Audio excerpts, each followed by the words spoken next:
All right, we're going to kick this thing off just a little bit early, couple seconds early. But hey, everyone, Phil Zito here. I'm the CEO of Smart Buildings Academy. And in tonight's live TV episode, we are going to be continuing to look at controls engineering. And we specifically are going to look through this MEP set right here. And we're going to start to go through and select parts and pieces for this MEP set. So we're going to unpack that. I'm going to talk through kind of how we approach that, and then we'll take any questions you have as we move through that. All right, so let's dive in. All right, so the first thing I'm going to do is I'm going to scroll past all these floor plans and cross-sectionals, and I'm going to get us to this right here. So if you listened to this morning's podcast episode, then you heard me mentioning about a outside air unit. And I was talking about the points on the outside air unit and how we would go about understanding what we're doing as far as selecting parts and pieces. So to recap, in case you didn't watch the previous live stream, we have a Excel sheet. And this Excel sheet is where we build out our points list. And our points list, actually, at the same time that we're building this out, we're actually building out our bill of materials. So what I like to do is I like to use this points list. And then what I'll typically do is I will add kind of right here in between controller name and supervisory device, I will insert a tab and I will actually call this. Let me click on that. What do I want to call this? Is it not going to let me rename this? Hold on here for a second. It's not letting me click on that, or I am just fat fingering stuff. Am I fat fingering stuff? Nah, it's not going to let me click on that because I have it locked. Ah, that's right. I have this whole spreadsheet locked. I forgot about that. So what I will normally do is I will go and actually call this the part. I will call this the device, whatever it is, like an AFS 460, a Rib U1C, a Hawkeye 800 series, whatever I'm using.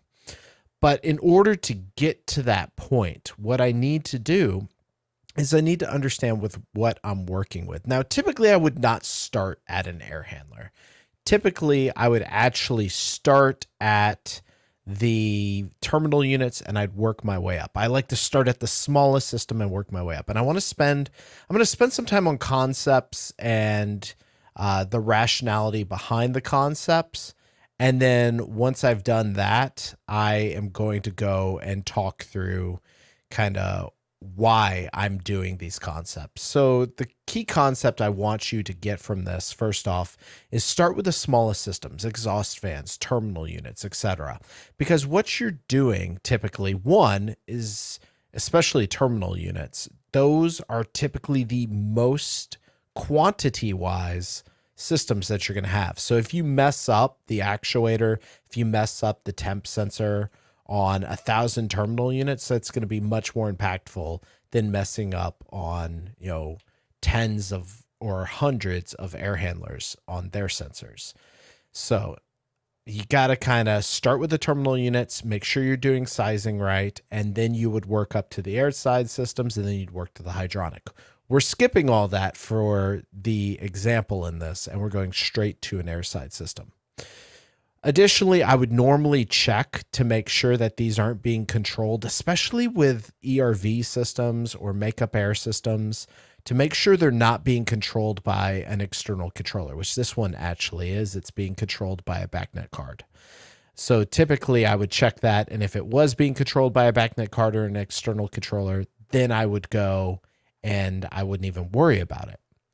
That being said, now, we are going to pretend this is not being controlled by a backnet card, and we're going to start working through it. So what I like to do when I'm doing this is I like to pick a side. Am I going to start from the left or am I going to start from the right? Never start from the middle. And the reason why you don't want to start from the middle is because if I start working to the left, but then I decide I want to work from the right, I'm going to miss stuff. I like to start from the left or right and check off as I go through each piece here and I figure out what I'm doing. We're going to have a future video on damper sizing and valve sizing, so we're going to skip over the dampers and the valves, but just realize that that would typically be the first thing we would hit, would be our actuators. And the rationale behind that, I like to use systems that have to be engineered, or IO that has to be engineered first, and then I like to get to my other IO. So that kind of sounds in conflict, because you would hear that I have dampers here in the middle, I have dampers here at the end. So if I'm starting from the right and working left, I'm skipping a lot of sensors, right? But by hitting my actuators and hitting my dampers first, what I'm doing is you have to calculate your free area, you have to calculate your foot-pounds for your actuators, you have to make sure all of that is handled, and that is an engineered IO. That is not like a temp sensor here where I'm just looking at the duct and saying, okay, do I need a 6-inch duct probe, an 18-inch duct probe? What do I need? I'm actually having to go and do some calculations. So I like to sweep through that first, hit all the actuators, hit all the dampers if I'm providing them, and hit the valves and the valve assemblies if I'm providing them. Once I've done that, though, then I start hitting my sensors, and I just move from left to right. Now I have two types of sensors. I have inputs and I have outputs. So fortunately on this, I have a points list. This is becoming increasingly more common where MEP sets are actually having points lists, but I wouldn't count on it to be there. I wouldn't, go and hold my breath that there's going to be a points list and this is all going to be done for you. Honestly, I wouldn't even hold my breath that these sensors are going to be listed out for you, because quite honestly, I've seen plenty of jobs where it's just a snapshot of the system and there's not these details out here for you. Fortunately, we have them and we're going to talk through. So I've got a temp sensor and a humidity sensor.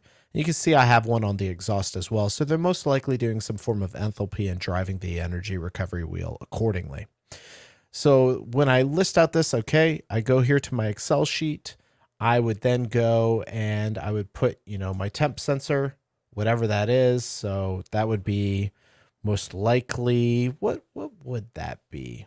Let's take a look at that real quick. It's after the OA, but it's before the face and bypass. So the face and bypass is going to be my post ERV sensor. So this would be my pre-ERV sensor. I wonder what they're calling it. Let's go take a look at the AIs and see what they have for temperature. Outside air temperature 5, outside air temperature 1, temperature 2. So this is temperature 1, outside air temperature 1. I assume that's what that means. S1, outside air temperature sensor 1. Doesn't give us a whole lot of clarity. So we'll just call it outside air temperature 1, OAT. I would really consider that an outside air temperature anyways. And I would consider this more of a mixed air temperature. And then obviously we have our discharge right here that is going to go and drive our face and bypass. And then we have a discharge here a little further down the duct. All right, so we start listing this out. I get my OAT. I would then go to my specification, which I don't have the specification for this job, but I would go to the specification and I would go and look in the category 2, which is going to be the materials or parts category. And I would look at what kind of sensors they require. Maybe they require something like a TE. Let's just look, TE 6000 series, an old sensor right here. Let's look at this. What do we got here for a 6-inch duct probe? And I know you can't look at this. I've got it on another screen, so I'm just going to bring it over here real quick. So let's take a look and let's type in 6-inch nickel duct probe. Okay, we got a BAPI sensor that pops up. Oh, I lost it. Hold on. 6-inch duct probe nickel. Let's see what we can find here. So I had it a second ago. Nickel duct probe. There it was. BAPI sensors. So we can see we've got a basic duct probe. Granted, this would be more for a terminal unit than an air handler with such a small probe. But you can see, right, we just go and we grab this part. We understand what we're looking at. We would grab the actual part number. So we could grab that. Let's just grab the SKU for it instead of the manufacturer's part number. You could grab the manufacturer's part number as well. And it's going to give me some data validation issues. So I'm going to have to actually call it over here. All right. So I would put the part number in there, and then I start building out my parts list. Then I move on to my next sensor, which would be a humidity sensor. And I would understand, based once again on the specification, what kind of humidity sensor I'm supposed to use. Am I supposed to use a 0 to 10? Am I supposed to use a 4 to 20? Am I supposed to have 1% precision, 0.5% precision? What kind of sensor do I have? And then once I understand those requirements, I can once again go and do this. Now, doing what I'm doing right now on the website is not a smart idea. What you really should do, whoever your distributor is, you could do one of two things. If it's a large enough job and they really want your parts, then you can go and actually send them the MEP set and they'll potentially help you do a takeoff on it. Depends on the relationship you have with your supply house. The other thing you can do is you can call them and tell them, hey, here's the material I need. And then they can look up and recommend the parts numbers. The last thing you should ever do is do what I'm doing right now, which is typing in, duct humidity sensor and, just typing it in and then going and searching through until I find one that works for me. That once again, this is something you should not do. You should really just call them and have them do that for you, right? Okay, so I would get, let's say, I decide, this is good enough, right? 3%, 10K type 2, 6-inch probe. This works for what we need. So we would actually just do this, and we would kind of put a dash there to let us know, and then OAH. Let me, there we go. OAH. And now we've got outside air temp, we've got outside air humidity, and we've listed this out. And we just keep moving along the ductwork. So then we get to a differential pressure switch for our filter. This is, could be an AFS 460 would, oops, close that out on accident. That would probably be just fine. So let's open that up again and let's look up for I think it's an AFS 460, maybe a 465. Let me see, 465. I want an airflow switch. Airflow switch. But I don't want that one. I want the AFS 222. Yeah, there we go. That one looks, I'm pretty sure this is the right one off the top of my head. Differential pressure switch adjustable, 0.02 to 12 inches water column. Yeah, so this one should work perfectly fine for us. We can see, does this have a output on it? It should have an output, single pole, double throw, relay. So yep, exactly what we need for status. So we would go here, grab that, and we would say, pre-filter status, something like that, right? And then we would go back to our drawing.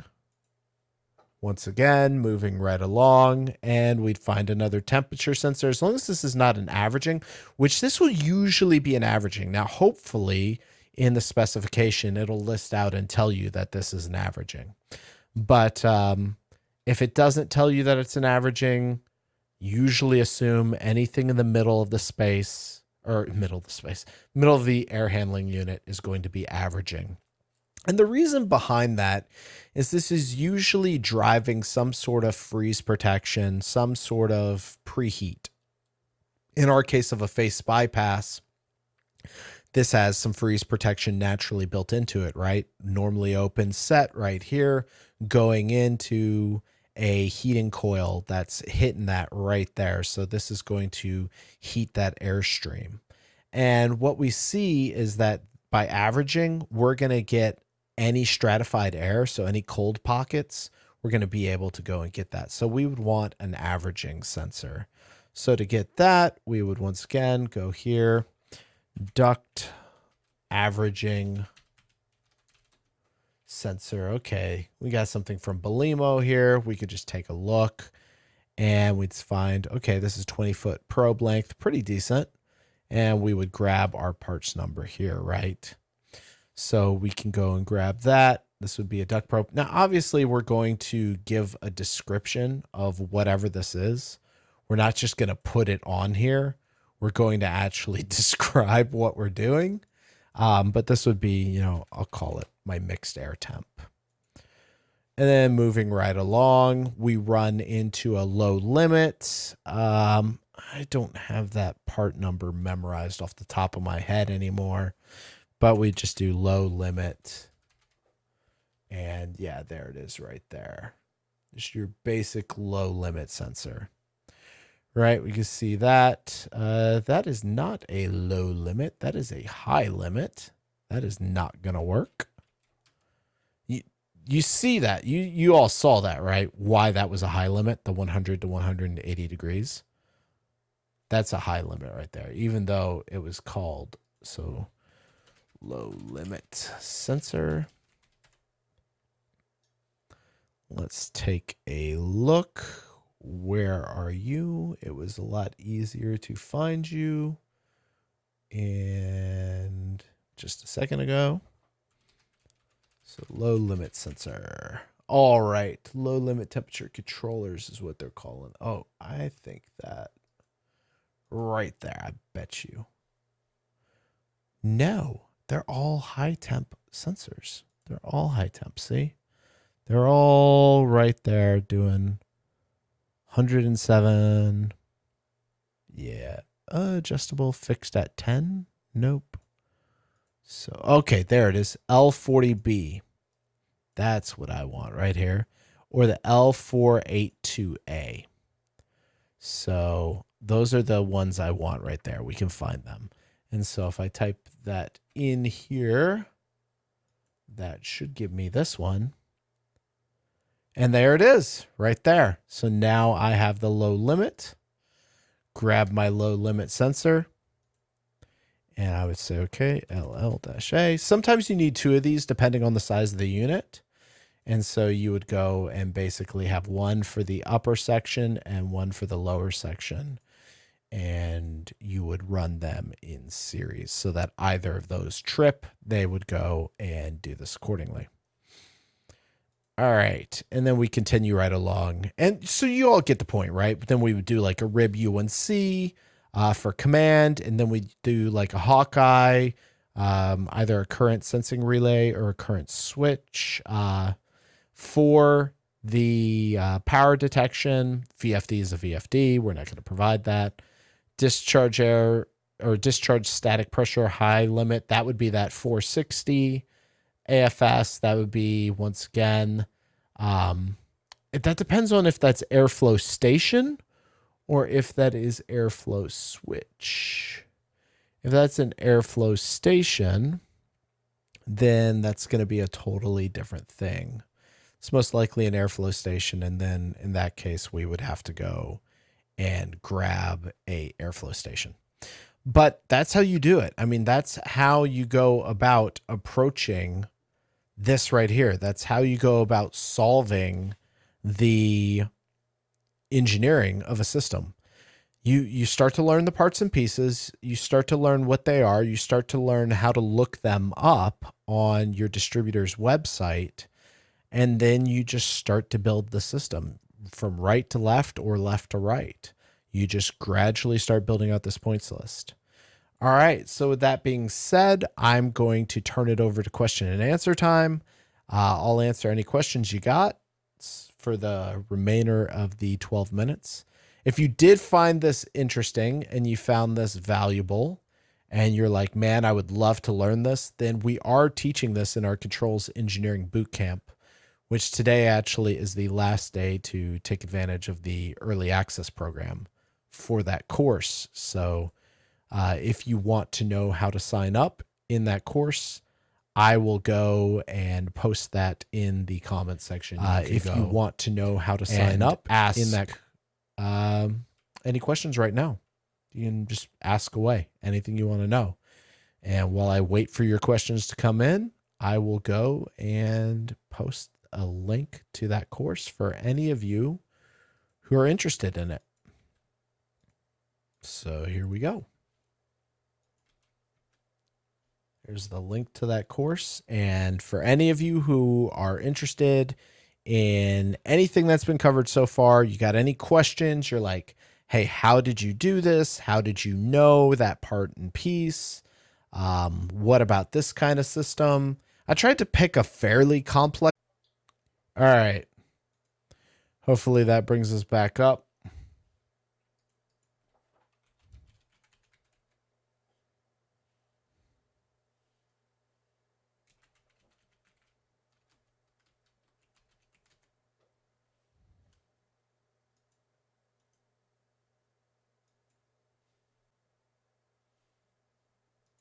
There we go. All right.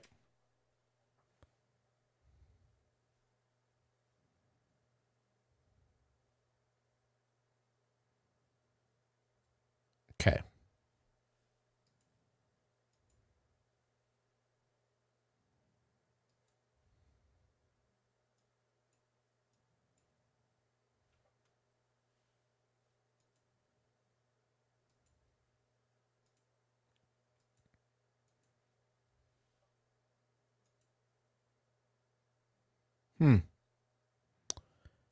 Okay, I'm not sure if y'all are hearing me, but hopefully you are.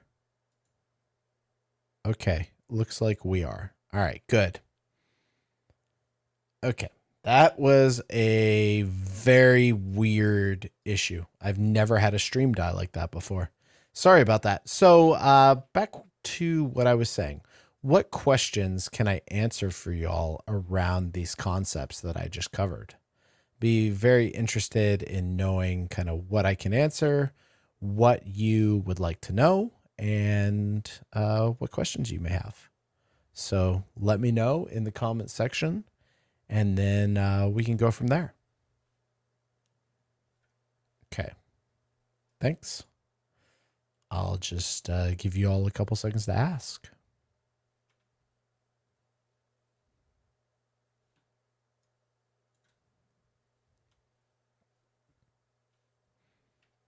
And do realize there's like a 30-second delay when you type your question and when I actually see it and respond to it.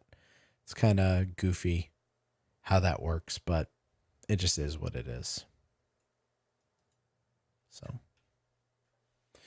and I am going to hop into YouTube to see if there are any questions there. Let's take a look. There we go. Okay. Not seeing anything there. Not seeing any questions. Okay, cool. Well, I'll give you all a couple more seconds to ask any questions. Once again, as I mentioned, the link to the course is going to be in the comments. Oh, tell us more about the bootcamp. Sure. Okay. So what it's going to be is it is going to be a full-on course that is going to teach you from start to finish how to go about doing your engineered design of your control system. So we're going to start with an MEP set, and we're going to start with a specification, and then we are going to go through that specification and go through that MEP set, and we are going to select the parts and pieces, size valves, size actuators, then lay out controllers, and go and lay out architectures for that control system. So by the end of it, you're going to have a completely engineered control system from a hardware perspective. We're not going to cover the software engineering, but we're going to cover the hardware engineering. So you'll learn about all the different types of inputs and outputs. We'll talk about how to pick them. We'll look at distributor sites, and we'll come up with common IO that you'll run into. We'll talk through how to look at the spec and evaluate that. So basically, I'm thinking of it as if you were a junior engineer sitting beside me, how would I teach you to do takeoffs? And how would I teach you to select all the parts and pieces for a variety of systems, VAV units, exhaust fans, air handlers, chillers, etc. So that is what the course is going to cover. And how our early access works, it's a little unique, unlike everyone else in the industry who they create a course and then they run it. What we do is we create a concept and then we create the course alongside our first batch of students. And that's why the course is so discounted, because you're able to go and essentially learn alongside us as we create that course. So yeah, that's how it works. Hopefully that answers your question.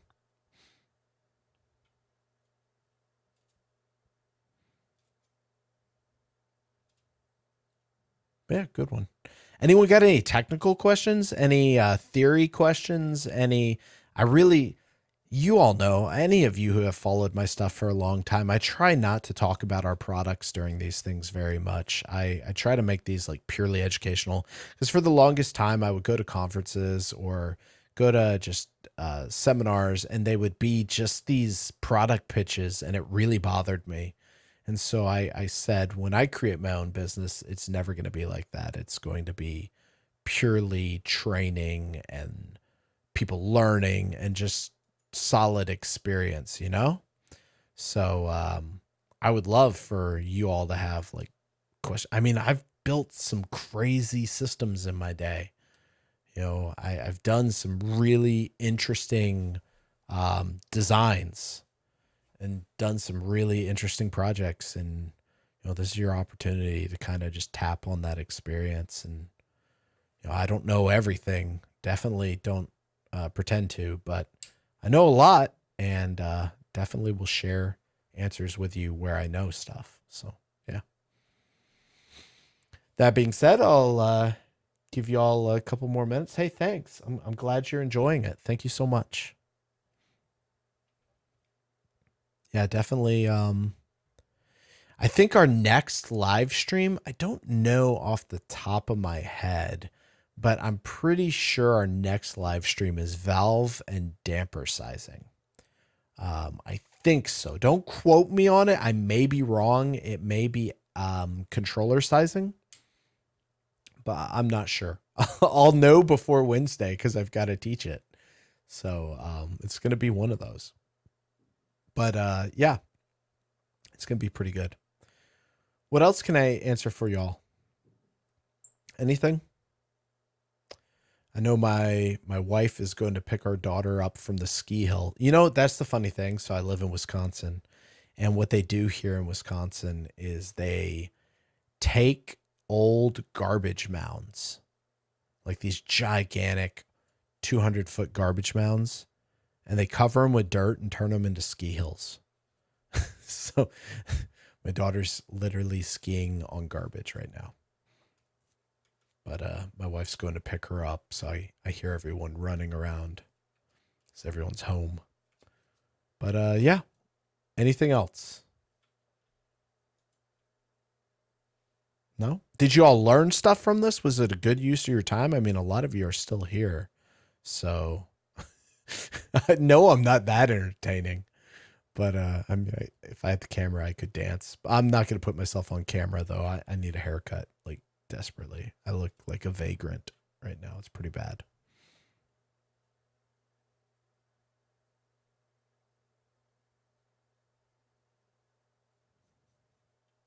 No?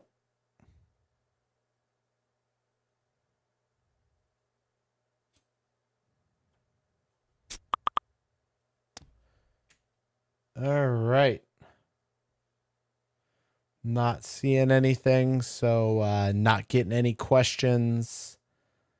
And yeah, well then, I hope this is good use of your time. I hope you all have an awesome new year. 2020 cannot end soon enough.